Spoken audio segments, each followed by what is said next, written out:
దానికి అల్లం సన్నగా తరిగింది, కొంచెం చిన్న ముక్క, అలాగే గార్లిక్, అలాగే మిర్చి, సన్నగా తరిగిన క్యారెట్, క్యాప్సికమ్, బీన్స్, అలాగే బ్రకోలీ, అలాగే ఉల్లికాడలు, ఎగ్స్, వైట్ పెప్పర్,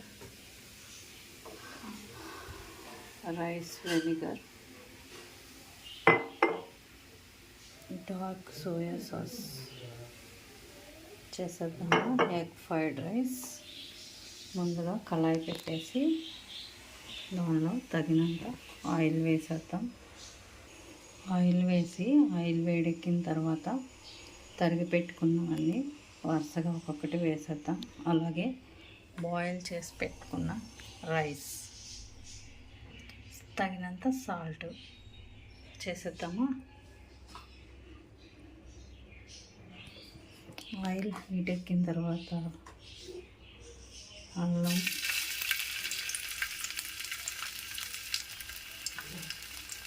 గార్లిక్, పచ్చిమిర్చి, క్యారెట్, క్యాప్సికమ్,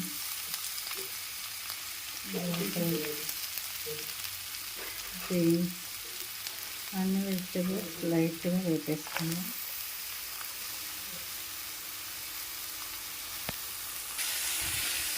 బాగా వేగిన లైట్గా వేసుకున్న తర్వాత దీనిలో తగినంత సాల్ట్ వేసుకొని మిడిల్లో ఎగ్స్ వేసుకుందాం.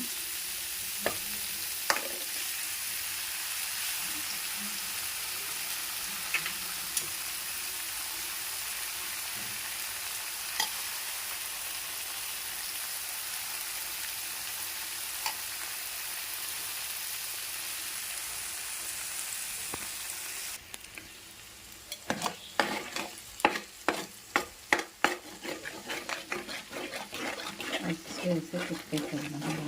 ఇది బాగా వేగిన తర్వాత